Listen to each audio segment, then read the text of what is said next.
We'll go ahead and get started, and folks will continue to join us as we go.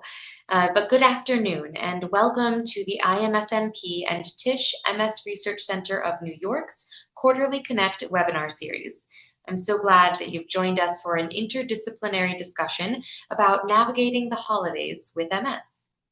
For those who don't know, Tisch MSRCNY is an independent, nonprofit research center dedicated to finding the cause of and cure for multiple sclerosis. We are located in the heart of New York City, and we conduct industry-leading medical research that rapidly translates from the lab bench to the bedside. Tisch MSRCNY collaborates with the International Multiple Sclerosis Management Practice, a world-renowned clinic offering MS patients access to the best available treatments and integrated support services. So it's really a wonderful place to be. Together, Tisch MSRCNY and IMSMP make up the world's largest MS center. We're committed to expanding the scientific understanding of MS and redefining patient education, which is why we offer webinars like these, because we want you to know what's happening behind the scenes. Today's webinar is being recorded and will be posted to YouTube and sent to you on Monday. So if you'd like to watch it again or share it with friends or colleagues, feel free to do so. We will have time for a few questions at the end, so feel free to add yours using the Q&A feature, and we'll get to as many as we can. Just as a reminder, we can't answer any personal medical questions on a public webinar, but if you're a patient at IMSMP, our staff is always a phone call away for personalized guidance. I am Sarah Bond, and I lead communications for the center. I'm joined today by neurologists and clinicians from across IMSMP, and the first provider that we'll hear from today is Dr. James Stark. Dr. Stark is a board-certified attending neurologist and fellow at the American Academy of Neurology. He completed medical school and residency at the Albert Einstein College of Medicine and serves as the director of clinical trials at IMSMP. Dr. Stark, something that is on everyone's mind right now, but especially with people with MS, is seasonal infections like RSV and COVID, the flu. How can those things affect people with MS in the way that their symptoms show up? Sure. Thanks, Sarah. Thanks, everybody at home for joining us. Um, so infections can affect MS in a few ways.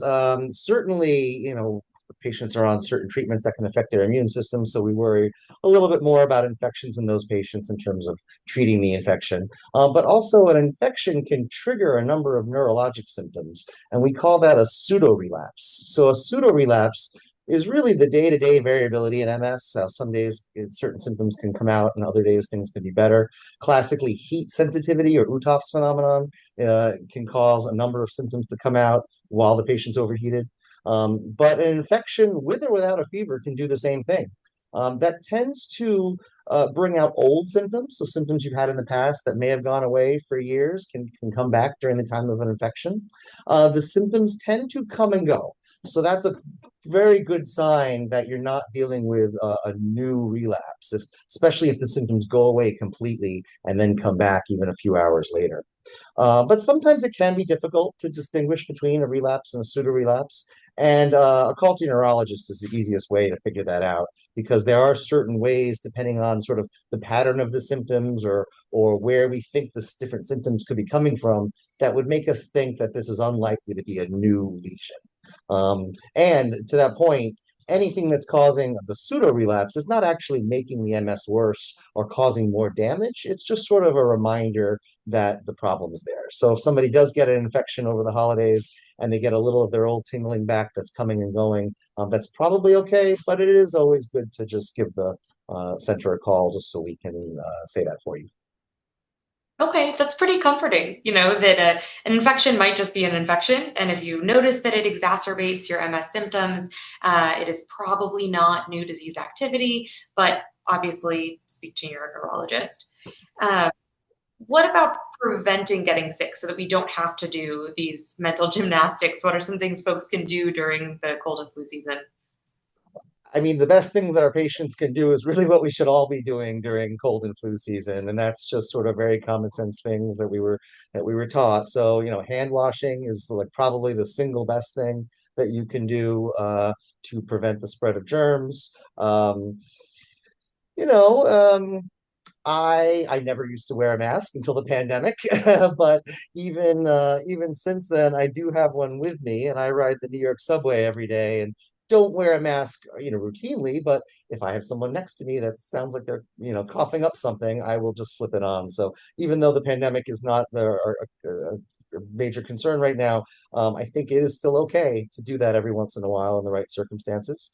Obviously, if you know someone is sick, keeping some distance and things like that is a good idea as well. And then there's the vaccines for our seasonal infections. So we have flu vaccines and COVID vaccines.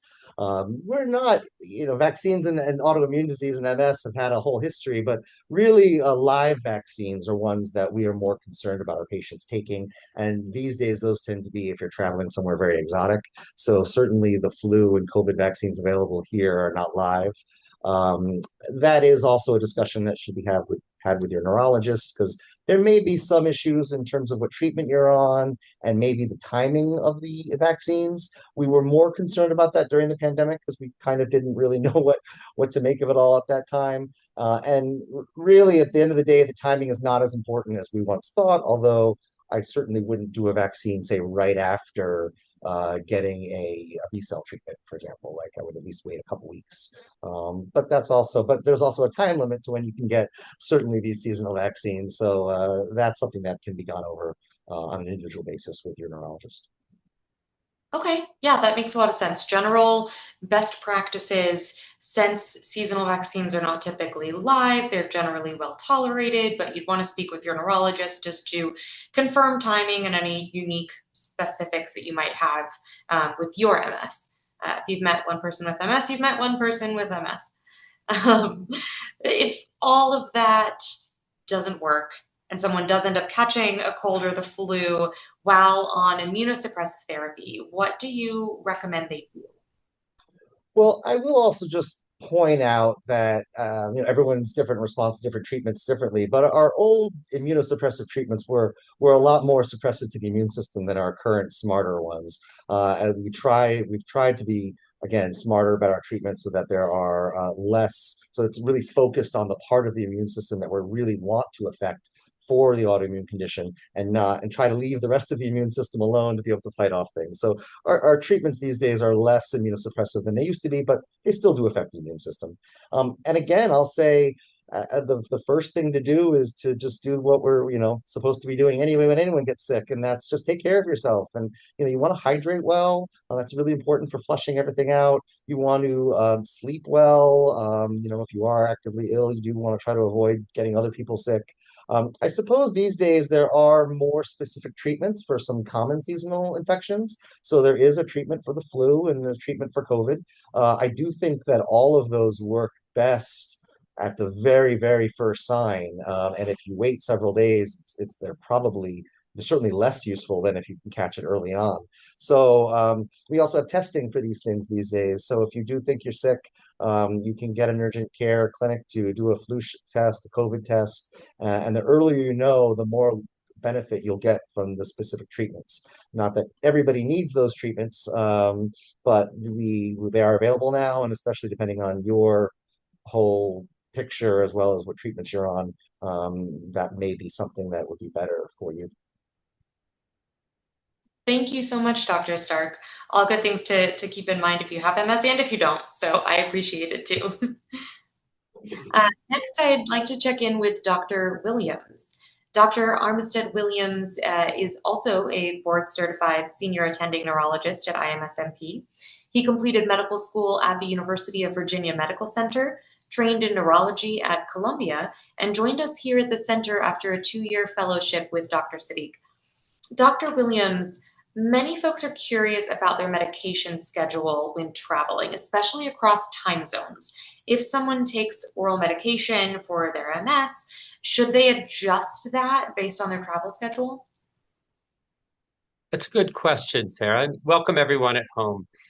Um, when you travel across several time zones, keep in mind that your body's biological clock, its own internal timekeeper, as well as the levels of any medications you're taking at home, still remain on the old time zone for a long time. So that Europe is 5 to 7 hours ahead of us. So if you took a twice a day medicine such as dalfampridine, otherwise known as Ampera, or Tecfidera, in the morning before traveling to France, and then you took the second dose um, in the French time, you'd be taking the second dose 6 hours earlier, which would lead to increased drug levels and more potential for side effects. But also, your body's not accustomed to taking it, a dose mid-afternoon.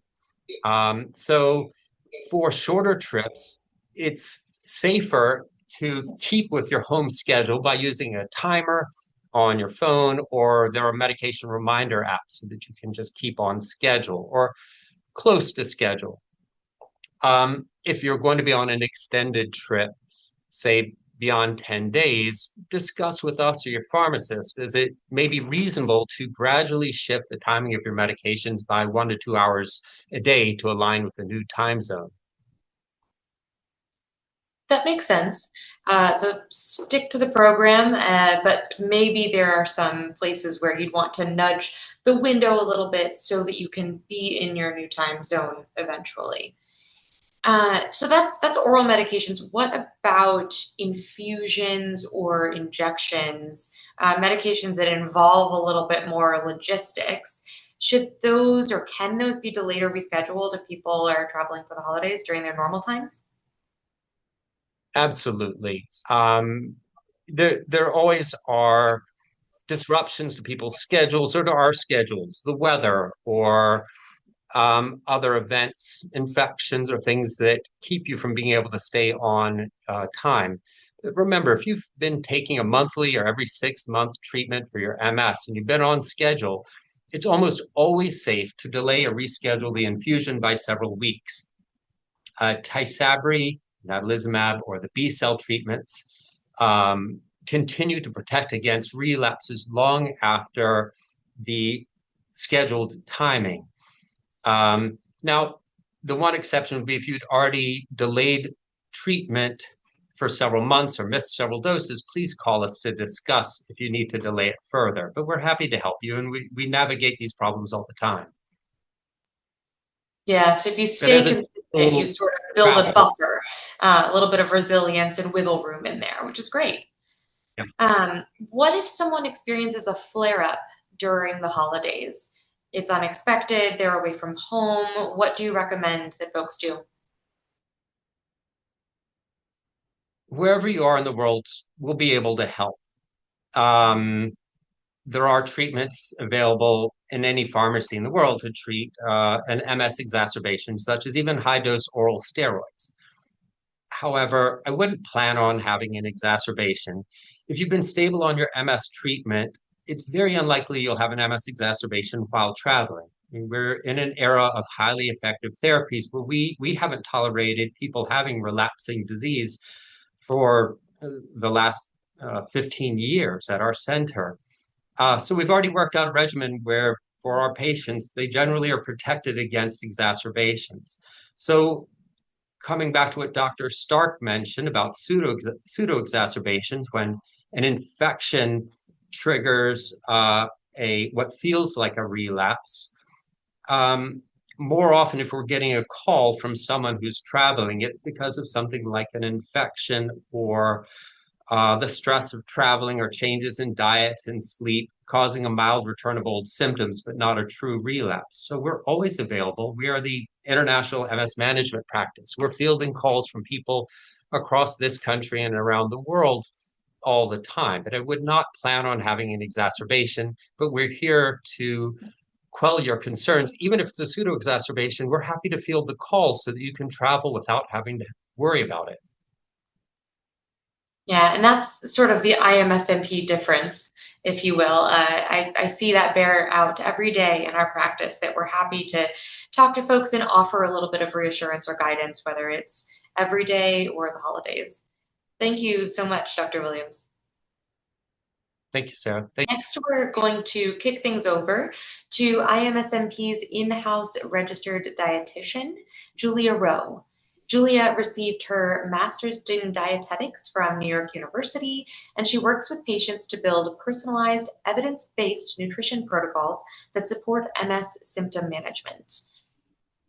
Now, I'm actually not seeing. There you are, Julia. I'm going to go ahead and rename you here.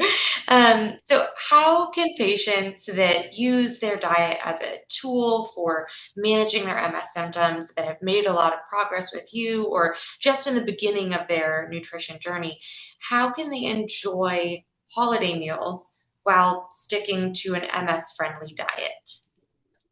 Yeah, that's a great question. So, it's important not to skip meals. I always stress to patients that although it can feel like it might be better to skip or compensate in some way, since you're likely consuming a more indulgent meal later, it's not generally recommended.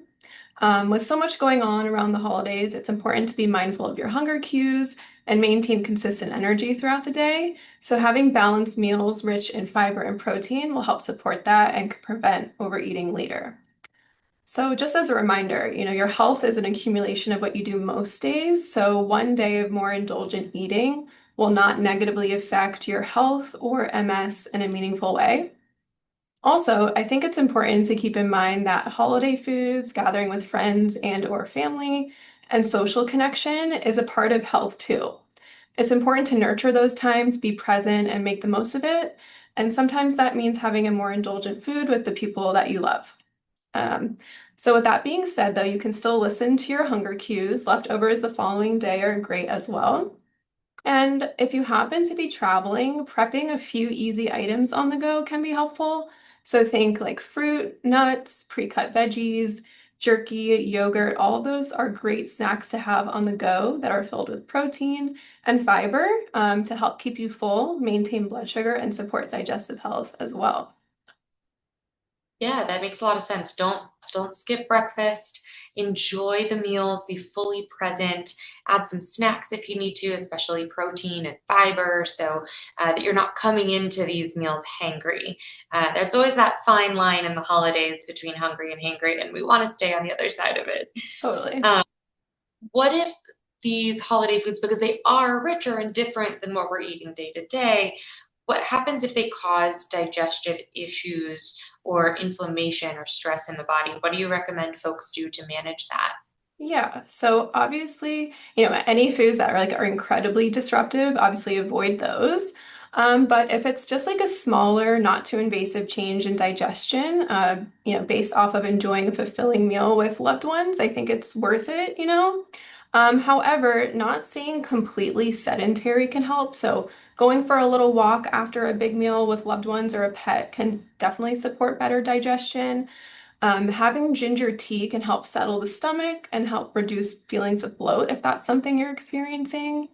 Also, chewing your food thoroughly. I know that sounds funny, but trying to eat slowly and chewing your food and not eating too quickly can also help, and also staying hydrated as well. Also, things like artificial sweeteners, gums, lots of carbonation, and high stress can also promote digestive discomfort. So you can also keep variables like that in mind as well. And then lastly, just not eating too close to bedtime can also help too. Yeah, thank you. That's really helpful. You mentioned ginger tea. That makes me think of, the other cold flu season sort of natural remedies and supplements that we see a lot, like elderberry, echinacea, things like that. Are any of those herbal remedies do they conflict with MS? Do you recommend them? Do they have any interactions with treatments? Yeah. So I know it can be very tempting. You go down the grocery aisle and there's just like a plethora of like immune boost supplements and things like that. But with patients with MS, these type of supplements can be immune stimulating. And since the immune system is technically already overactive with MS, we don't want to potentially activate it more. So generally, we want to refrain from high doses of zinc. Zinc and most multivitamins can be okay. But generally sticking to about 15 milligrams per day if you're choosing to supplement is a good rule of thumb. And also avoid other, like we were talking about, immune boosting blends that you might see, things like elderberry, echinacea, airborne, other supplements like that. Vitamin C is okay. And otherwise, from a food perspective, you can increase micronutrient, antioxidant rich foods like fruits and vegetables to provide your body with extra support. So, think berries, leafy greens, colorful vegetables. Also consuming healthy fats, and ensuring adequate vitamin D are other ways to help support your immune system as well. Yeah, so walk past that tempting, colorful end cap filled with echinacea and elderberry bottles and reach for the berries instead. Yep. Moderate levels of zinc are fine, moderate levels of vitamin C are fine. Yep. But by and large, it sounds like tend to your sleep and eat as much real food as you can. Exactly. Okay, well, thank you so much, Julia. This was really Thank helpful. you. Continuing on, I'd like to introduce our Director of Social Work Services, Yadira Lamaza. Yadira received her master's in social work from Fordham University and has specialized in supporting patients with MS for 21 years here at IMSMP. Yadira, the holidays can feel synonymous with stress at this point. What are two actionable tools that you recommend to folks to help manage that stress with MS? Absolutely. Hi, everyone. Good afternoon. Well, being here 21 years, I've learned planning around your MS is very important. So, for instance, when you have MS fatigue and you know it's worse in the afternoon, you may have to take a nap during the day or maybe sleep in order for you to deal with the holiday stress. The main thing is that you want to protect your routines. So, like Dr. Stark said, hydrate, exercise, stretching, maintaining those routines during the holiday season is very important. You can't stop. And I know it's easy for us to do that when we're so busy and stressed with the holidays. And when you're managing your stress, using the tools that you have, which is whatever it is, if it's therapy, if it's breathing exercises, if it's an app that helps you. And one of the main things I've learned is one of the most healing things is sleep. Sleeping is very healing. So if you can do that, you can try to minimize a lot of the stress during the holidays. Yeah, it really sounds like approaching the holidays is just turning the self-care up to 11. So many people so far have already mentioned sleep, hydrate, eat well, breathe, manage your expectations. So that makes a lot of sense. And I like your point about getting to the nitty-gritty scheduling of it, shifting your Christmas dinner up a few hours or back a few hours to accommodate when you have the most energy, things like that. Family and friends are usually quite open to accommodating because they want to share that time with you. So I love that. That's pretty straightforward. Um, Speaking of events, though, celebratory meals, etc., I know that fatigue can be a limiting factor when saying yes to events, and there's more events than ever during the holiday season. So, how can people say no to gatherings without experiencing guilt or FOMO, fear of missing out? Right. Listen, it's normal to feel guilty and disappointed, right? But again, I always tell patients, you're in control. Being having self-care doesn't mean that you're selfish. So putting yourself first, planning around your MS, whatever that is, do what works for you. If you're invited to a holiday party and the holiday party is 6 hours, maybe you can only do 2 hours. It's okay. And maybe you just don't want to go because there's going to be a lot of people, and being around a lot of people can be also a little draining, right? For all of us. But maybe you have to just plan for a different day. It's okay to say no sometimes. Yeah, that makes sense. And so many of our holiday events feel compulsory or they're just habitual at this point. So it seems like a good opportunity to sort of do an audit of what you typically Mhm. fill the holiday season with, and choose which ones are most important to you. That can be a valuable exercise, whether you end up opting out of some or not, or maybe finding other ways to connect with that host or to participate in that activity. I think is a pretty cool thing to walk through, regardless of your energy levels this season. Exactly. Last question for you, Yadira. How do folks make the most of the holidays without comparing themselves to how they used to be before MS, especially if they're newly diagnosed or if they've had a change in their mobility this year? Absolutely. That's a great question. So I always say, I always tell patients, figure out what's important to you. If it's having, maybe you were used to having 40 people at home, maybe having a smaller gathering, like we said earlier, right? If it's cooking, maybe asking people to help you at home, or if it's or make it a potluck. The main thing is for all of us, I think it's remaining connected to our loved ones, our family and friends. And I think in the end, that's what we all are going to remember, not how many pies you made. So I think that's the most, I always tell patients it's like remain connected. That's the most important thing. Thanks, Yadira. That's good advice. I'd like to now introduce the newest attending neurologist at IMSMP, Dr. Masa Mahajri. Dr. Mahajri first completed her medical education in Iran and then completed her internship at Rutgers University and her neurology residency at Hackensack University Medical Center, followed by a fellowship at IMSMP with Dr. Sadiq. She's joined us now at the center. And Dr. Mahadri, I'd love to talk a little bit about travel. So, what should folks know before flying or taking long trips if they have MS? Sure. Hello, everyone. So that's a really good question. So first of all, I want everyone to know that traveling with MS is absolutely possible. It just needs a little bit of extra planning and preparation to make sure that you stay as stress-free as possible and as comfortable as possible during your trip, and all your medical needs and medications are well managed during the trip. So before traveling, it's important to check your medications and make sure you have enough for the entire trip, and also a few days extra in case of any delays. If you don't have enough, reach out to your doctors ahead of time and ask for refills. For those who are on injectables or infusions, as Dr. Williams already mentioned, it's important to know the timing of your medications and plan your travels accordingly. When it comes to booking your flight or your train, if you're someone who gets tired as the day goes on and you get more fatigue, it's better to choose for earlier departures when you have more energy.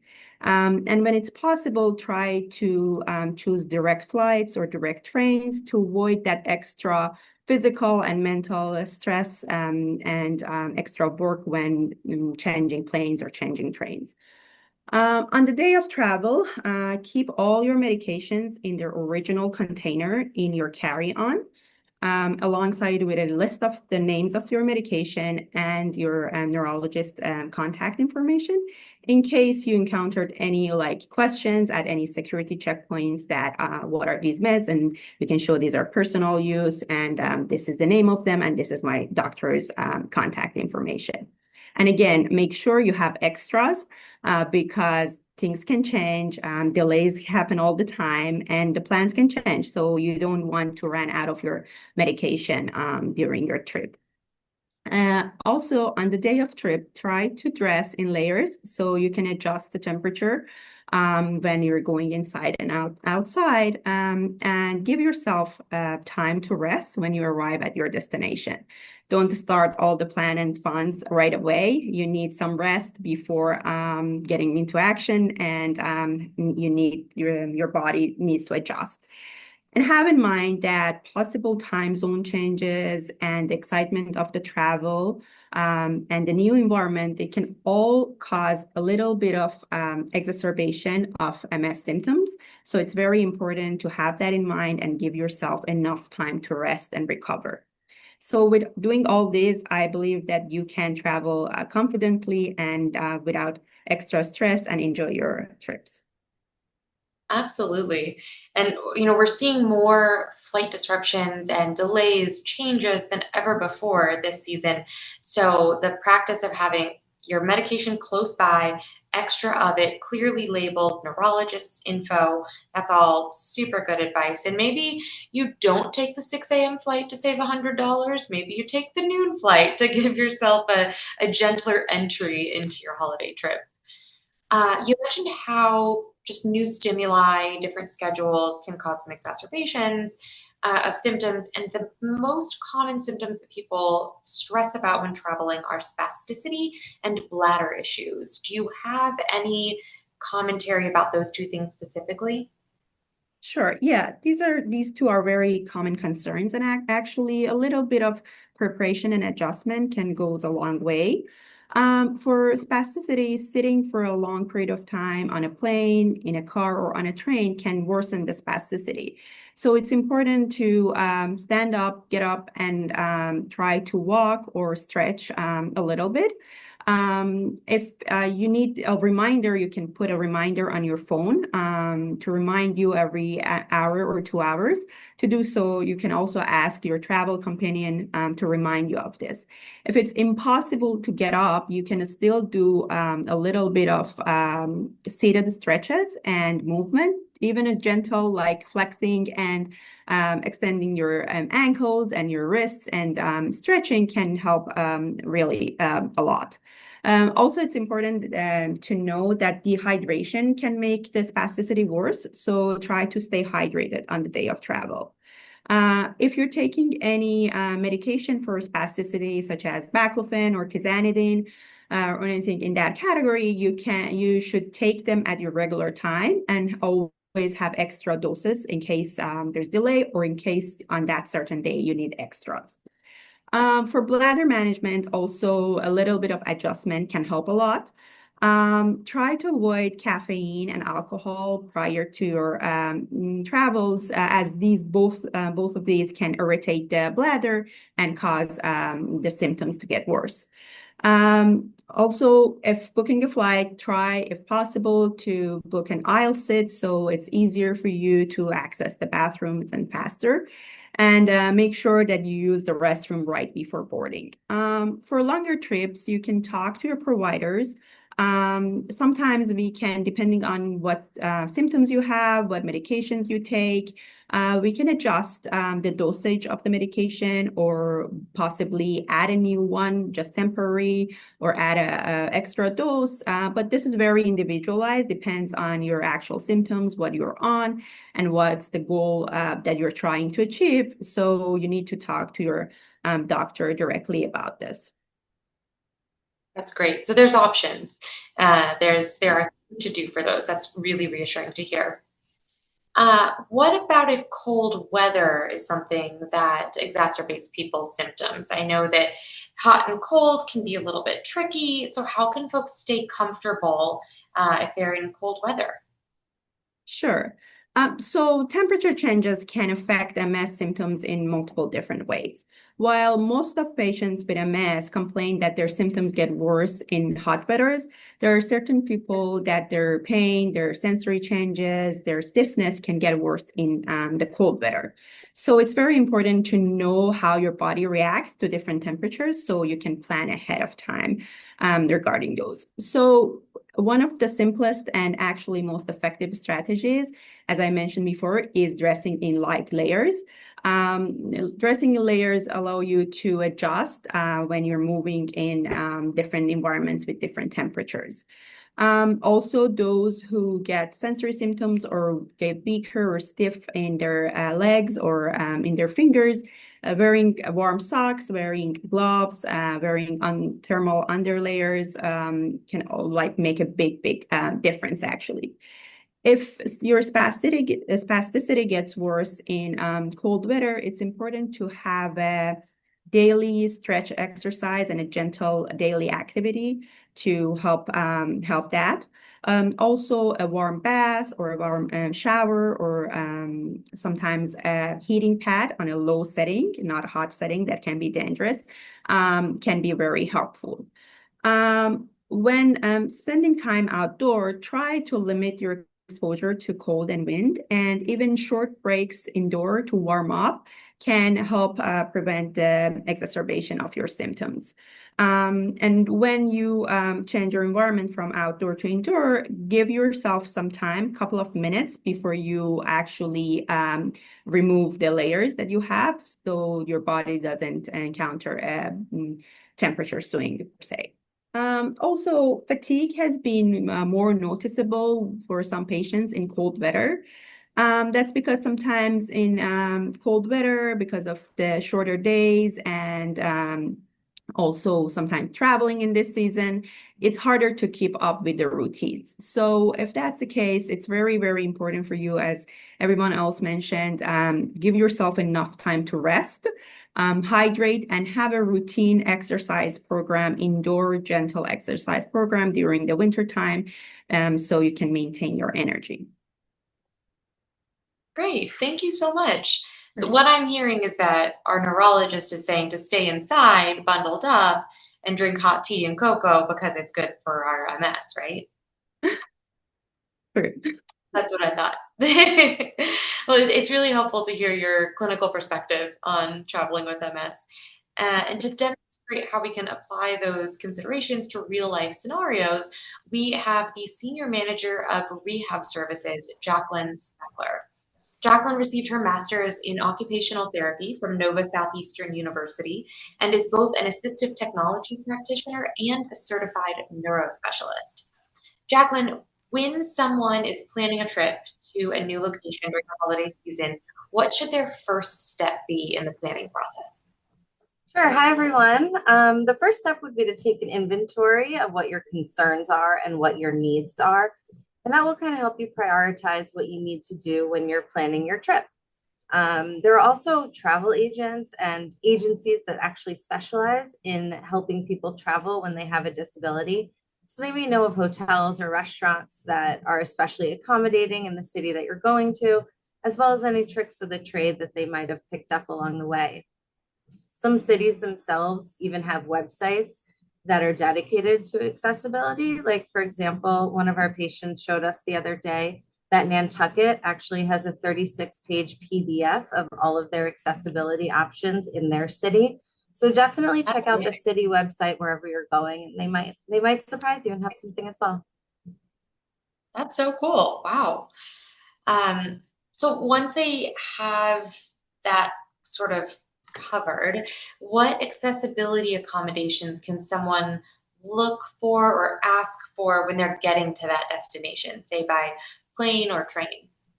Sure. So when you're making your reservation, just make sure that you click the option or let the company know that you have accessibility needs. Depending on where you're going, that might mean a wheelchair assist from TSA.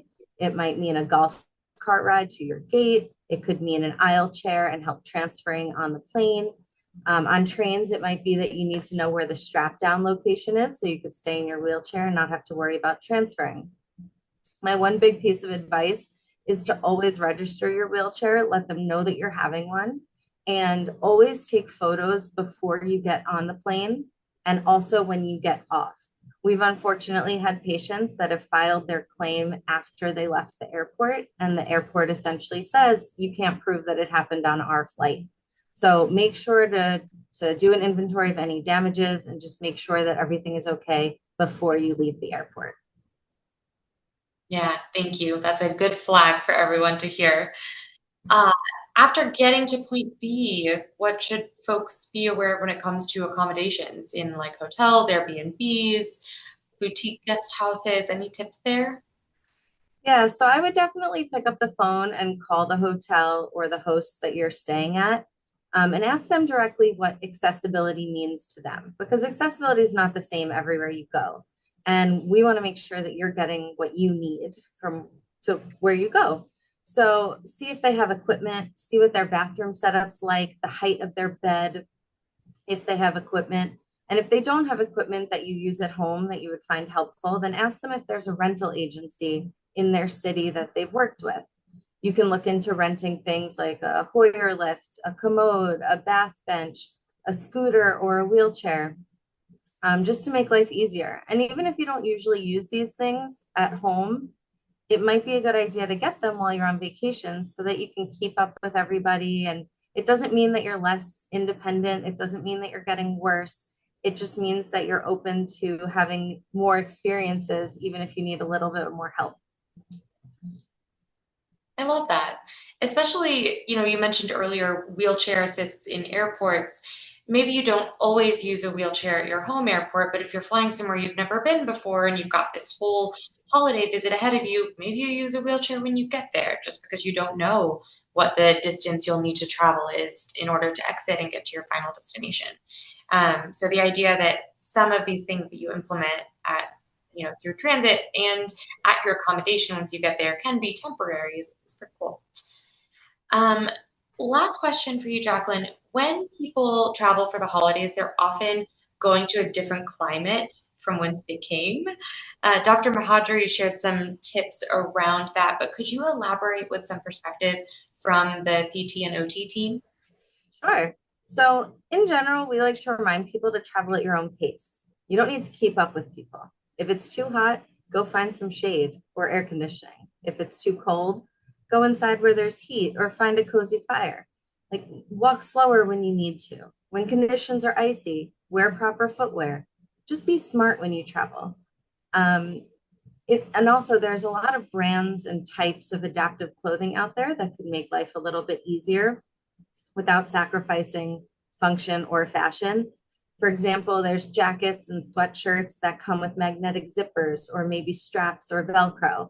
There's also clothing specifically made for wheelchair users, because none of us like when we sit down in our jackets all bunched up under our butt. So they actually have jackets that are open in the back so that you don't need to worry about that. There are shoes and boots that have zippers that you don't have to do laces for, and it can also accommodate an AFO or a brace pretty easily. They even have bathing suits out there that have adaptations to make it easier to take on and off when you have any sort of dexterity or mobility disability. When you're going somewhere warm, think about maybe a cooling vest or a necktie or wrist straps. You can do a neck fan that you can easily buy on Amazon and just charge it up, but remember to bring a charger that works in the country that you're going to. Just listen to what your body needs in general, especially in the heat, because we know that that can exacerbate some people's issues. But the cold, similarly, use a hand or a foot warmer, but only if you do not have any sensation issues, because I do not need anyone burning themselves and then giving me a call. So only if you have intact sensation. They even have fancy jackets out there that have built-in heaters that you can plug in and use battery power. And lastly, when it comes to changing in climate and traveling, be mindful of your edema and swelling. Everyone could use a compression sock when they go on a plane, and some of them are really cute out there. So you don't have to sacrifice fashion for function always. Thank you so much, Jacqueline. Those are great tips. Thank you to all of our in-house experts for sharing your knowledge, and to our audience for your continued interest in multiple sclerosis clinical practice and research. It's truly wonderful to have you with us today. We do have time to answer a few questions, so if you haven't already, feel free to add your question to the Q&A feature. You'll find that at the bottom of your screen. Our first question has already come in. What is the recommended way to be able to attend holiday parties without catching germs from people? I'm going to send this one over to Dr. Stark, because you were talking a little bit about traveling and infections earlier. Anything for the party environment specifically? Well, that can be challenging, because generally in this time of year, you're going to have indoor parties, and you're not going to really be in control of exactly who's been where and exposed to what, like we were in the pandemic when we had our pods and and we knew where everyone else had been. So again, I don't mean to say the same things over, but common sense things, that if you were sick, or if you know someone else that's sick, to try to avoid that or distance. Um, you can ask about ventilation. So if you're going to a family member's house, you can maybe have them open the windows and turn the heat on. Maybe that would help sort of balance the temperature versus getting some extra ventilation. Maybe there are just areas of the party that would be better, again, ventilated, or would give you just more space, higher ceilings, things like that. And again, if you're really worried, you can wear a mask, although that's obviously not ideal when you're eating and drinking at a party. Yeah, I think that's something that I don't want our patients to think that if they catch a cold, they're going to get all sorts of terrible problem. So we want you to get out there and enjoy the holidays. I guess just use a bit of common sense in terms of what you know you're able to tolerate based on your own symptoms and disability and medications and things like that. It's a hard one. Thank you. We had something in the Q&A that sort of was reading more like a comment, so maybe these are these people's top tips that they'd like to share. Wheelchair service in the airport that Jacqueline spoke about, and special underwear. That might be referring to like a thermal layer. Is that something that you've seen people have success with, Jacqueline, is doing like a thermal base layer? Sorry, I forgot to unmute myself. Not necessarily, because then that can change the temperature of them, but there are a lot of companies out there that make moisture wicking underwear now, and they're not bulky like diapers are. Pampers and diapers are always a fine option. A condom catheter is also a good option for some people because it's not an internal thing, and you can take care of that pretty discreetly. But there are, as I said, some companies out there that have some pretty cool undergarments that can help. Even if it's not for catching fluids, it could be more for just a mental help, a crutch, or to help your anxiety just in case something happens. Exactly. This is not your everyday routine, so maybe you do things that are not your everyday precautions. We had sort of a follow-up to that, asking if we could share some links for adjustable or accessible clothing, like shoes, boots with zippers, etc. We can absolutely put that together. I know Jacqueline knows some wonderful resources, so I'll include those links when I share the recording of this video on Monday. So expect those in your inbox. I'll harangue Jacqueline for a few of those. We also have a great article on our website about relapse versus pseudo-relapse that was authored by Dr. Stark, so I'll include that as well. We have another question that's not holiday specific, but I'll go ahead and ask it since I have all the experts here. Botox for leg spasm. Of course, this might be individual for the patient, but can any of our neurologists weigh in on Botox for leg spasticity? Is that something that you've read any research about or encountered in your practice? So that's an option for some patients, but depends on, as you said, it's very individualized. And usually for lower extremities, since they have very big muscles and it require a large dosage of Botox, it's not actually the best treatment for all the patients, but it's very, very individualized. It depends what medication they have tried, what's the degree of the spasticity. It's an option, but needs to be tailored to patient's need. Makes sense. Thank you. Julia, someone is hoping that you can explain a bit further why it's not good to take elderberry or other supplements. Right. So these type of supplements can potentially increase the activity of the immune system. So in MS, since technically, it's already overactive, we just don't want to run the risk of doing that more so. Again, it can be a bit individualized, likely smaller doses of these things are okay, but just kind of as a general rule of thumb, just to be on the safe side. That makes sense, especially if it's not already part of someone's everyday routine and they're adding it in during a stressful period. It seems like that might be something that, as you said, could kick the immune system further into overdrive more. Thank you. Any other questions? We can wait one more minute for those to roll in. I did get a question in my email inbox. I can answer it first. It's a fun one. This person wants to know what the favorite holiday dishes are of everyone on the call. So if you have another MS-related question, go ahead and throw that in the Q&A feature. But while we wait for that, my favorite holiday dish is mushroom stuffing. I'll kick it over to Dr. Mahadri. I don't have a favorite one. All holiday foods are great. I love all of them.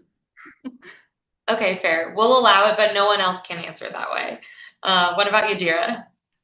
I'm gonna go with us a really good sweet potato casserole. Marshmallow topping or crunch Marshmallows topping? and yeah, walnuts, yeah, crunchy. Amazing, both. Jacqueline, what about you? I like green beans. Give me some good green beans and maybe a biscuit or one of those crescent rolls on the side. I'm a happy camper.